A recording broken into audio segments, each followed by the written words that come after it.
This happened a long time ago, so my memory of it isn't super clear. But I remember being quite frightened after something strange happened in my own backyard. I was about 8 or 9 years old at the time, and my friend and I were hanging out at my house. We were having lunch in the yard on a beautiful sunny fall day. The fence at the time had seen better days, and there were lots of fairly big gaps in it that rabbits and stray cats often went through in and out of the yard. Seemingly instantly, a cloud covered the sun, and a huge gust of cold wind came through, blowing leaves everywhere. Our attention was then drawn to the back alley, where we saw a large dog behind the fence of the yard. The dog's appearance seemed odd. There weren't many dogs in the neighborhood either. If I remember correctly, it was brown and white, and it looked like a smooth collie. Something about it wasn't right, though, and my friend and I were both frightened by its presence. We watched this dog as it walked down the alley, when all of a sudden it began trying to get in the yard. It wasn't barking, which in hindsight seems very odd due to its abrupt aggression. It was viciously snarling and clawing at one of the gaps in the fence, shoving its head inside. This was when we noticed that its eyes were a bright, glowing red. With the only barrier between us being a rickety old fence, we both panicked.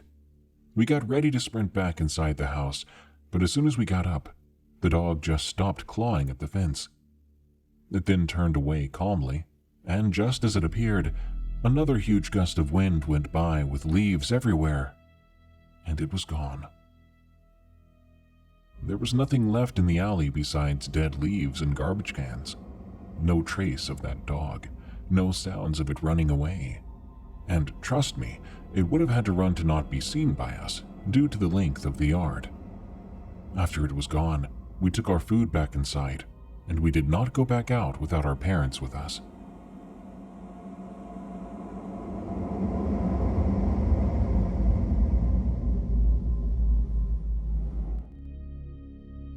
A few years back, in my late teens, I would suffer from frequent episodes of sleep paralysis. Most of these cases involved me seeing dark, featureless figures, commonly referred to as shadow men, in the corner of my room, accompanied with a heavy feeling on my chest, and I would feel pinned to my bed. The worst of these experiences happened roughly 2 years ago, and was perhaps the only time in my conscious or unconscious life where I was thoroughly convinced I was going to die. I was sleeping in my bed when I was awakened by the sound of my bedside alarm. This initially confused me as I didn't remember setting an alarm, and it felt way too early in the morning to be waking up. My room was still pitch dark. I removed myself from the warmth of my blanket and rolled sideways to turn off the alarm, which surprisingly was set for 4:30 a.m. I shrugged it off and began to roll back over to sleep. Usually I sleep on my side. I was rolling over to sleep on my opposite shoulder. However, I was unable to reach that position.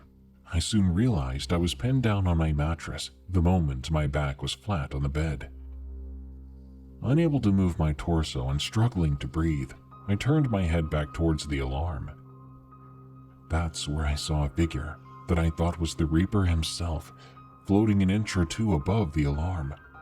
In retrospect, this dark thing looked and behaved more like a Dementor from Harry Potter. I began to shake and fight violently against what felt like an invisible 3-ton truck on my chest as the dark figure began inching closer and closer to me. I remember feeling a sense of dread, convinced that I would forever be stuck in this nightmare if I didn't manage to escape before this thing reached me. Thoughts of my family and loved ones waiting for me on the other side of my consciousness flashed before me, motivating me to fight harder against the weight on my chest.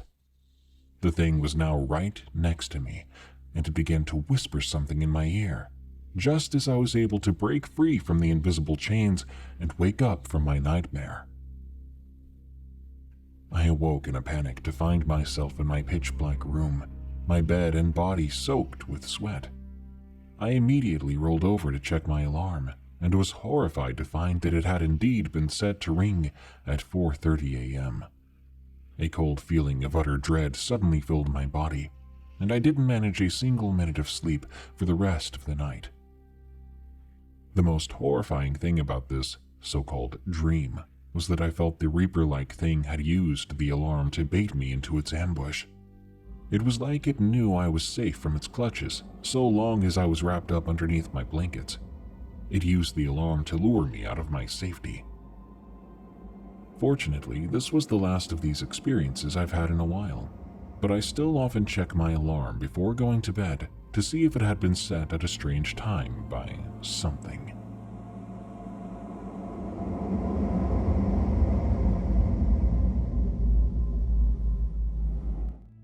Hilo is the easternmost city on the Big Island, which is the easternmost island on the Hawaiian archipelago.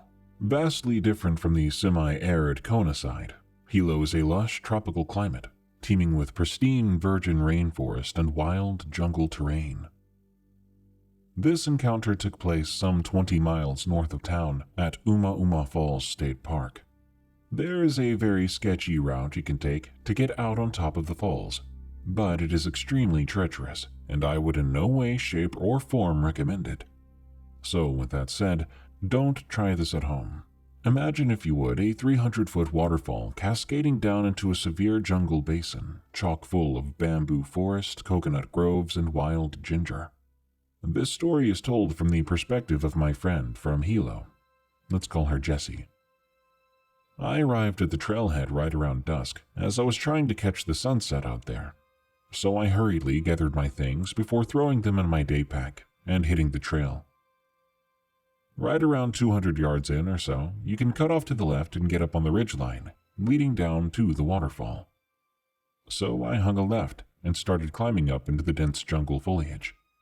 It was slow going through the bamboo thicket, but I gradually made my way out into this raw, exposed patch of hillside. It was incredibly steep, with nothing but ginger roots for handholds. To slip and fall would surely mean death here, and I remember thinking at the time, if I die, at least it's one heck of a way to go. Sweat beading on my brow, I finally crossed the open field, and I found a nice little ledge to post up on at the base of a cliffside. I stopped there to sit and rest for a while, enjoying one of the most brilliant sunsets I've ever seen in my life. Deep, majestic hues of purple and pink that we just don't get back on the mainland. I was taking a moment to collect myself when a tiny little pebble hit me square on the top of my head before bouncing off down the hillside. What the? Another pebble bounced off the top of my head. Hey, cut it out! I shouted. What puzzled me, though, was how someone could even really climb up above where I was perched. It was simply too dangerous. I stood up shakily and tried to look around. I didn't see anyone. The light was failing fast, so I started making my way back out across the open field. I was about halfway across said field when something caught my eye. I almost would have missed it, except for the fact that it moved slightly, kicking loose a bit of dirt and causing me to look up. What I'm about to say is going to sound crazy, but there it was, this little person standing there. Only they looked more like a garden gnome than anything. He was quite short, probably right around 1.5 feet, 2 feet tops. The first thing I noticed were his eyes. They were small and black, but full of curiosity, almost as if he was seeing something brand new for the first time, trying to process what it meant to him. He had this stubby little nose and pointed ears that sat very close to his head, suggesting the appearance of 2 small pointy horns. His mouth was closed, but I could see 2 tiny little teeth sticking up over his upper lip, right where the canines would be in a human mouth. He wore braided leaves for clothes, covering his tiny body and providing the perfect camouflage. His skin tone was a dark tan, but covered with what appeared to be elaborate stick-and-poke tattoos. He had a small pouch slung over his left shoulder, and he was holding a tiny little walking stick with an arrowhead on the top in his right hand. I went to shift my weight when suddenly he turned heel and sprinted up into the forest so fast it was hard for my eyes to track, giving him the appearance of a trippy little blur. It took me a minute to get over my shock, But it was now pretty dark, and I knew I didn't have much time left. I shimmied across the sketchy traverse, praying not to lose my grip. I finally made it back to the bamboo thicket, breathing a sigh of relief before entering the darkened grove. Ouch! Something pinched my ankle. I looked down, just in time to see a tiny little arm recoiling back into the shadows. "Leave me alone!" I screamed. It was insanely steep, and I knew if I fell, it was more than likely no one would ever find my body. Heck, no one even knew I was out there. What an idiot, I thought, chastising my entire life's choices leading me to this precise point in time. Not to mention I was distinctly aware of tiny little bodies moving through the bamboo. Another pinch, this time on the small of my back. I turned around to the sight of one of those little buggers running off into the forest. "Hey, you little jerk," I exclaimed. That hurt. That was it. I knew I had to haul tail back to the car. I began jumping from pole to pole through the bamboo, only pausing to swat at the occasional hand poking out from in between the branches. I could hear this weird high-pitched laughter all around me, as well as the sound of broken pidgin and native Hawaiian, though I couldn't make out the dialect. I was crying by then. I truly thought I was going to die, and those painful pinches just kept on coming. The laughter was at a fever pitch now, like these little guys were all riled up, whooping and hollering and carrying on. At last, I finally broke free of the bamboo thicket before sprinting back down to the trailhead. I fumbled for my keys, jamming the key in the keyhole and throwing the door open to my car. I briefly turned back to see the bamboo shaking violently. I jumped in my car to the chorus of those little pebbles raining down from overhead.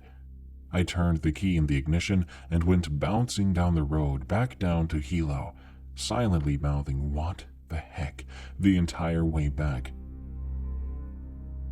It took me a while to talk about it, but when I did, I was confounded by the rather casual, matter-of-fact attitude that people seemed to have about my strange encounter. "Oh yeah, bud, Menehune," they would say.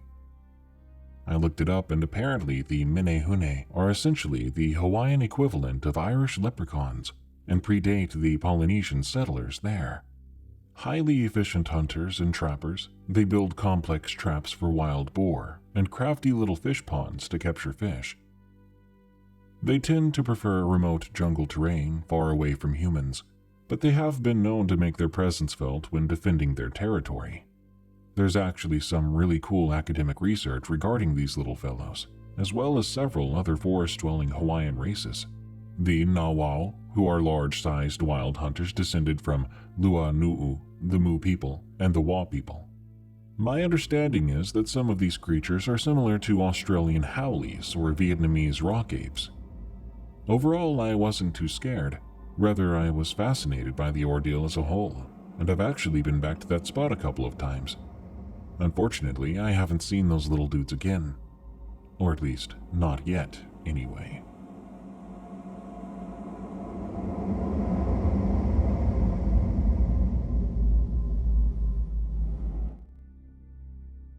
I was 7 years old when this happened to me. My family and I had just moved into our new house. It was my mother, father, sister, and 2 brothers. My parents' bedroom had a broken window, so my dad thought it best to sleep in that room by himself, while my mom and us kids slept on a mattress on the floor in the living room. We were really excited to be in our new house. We'd had a long day, so we called it a night and went to bed.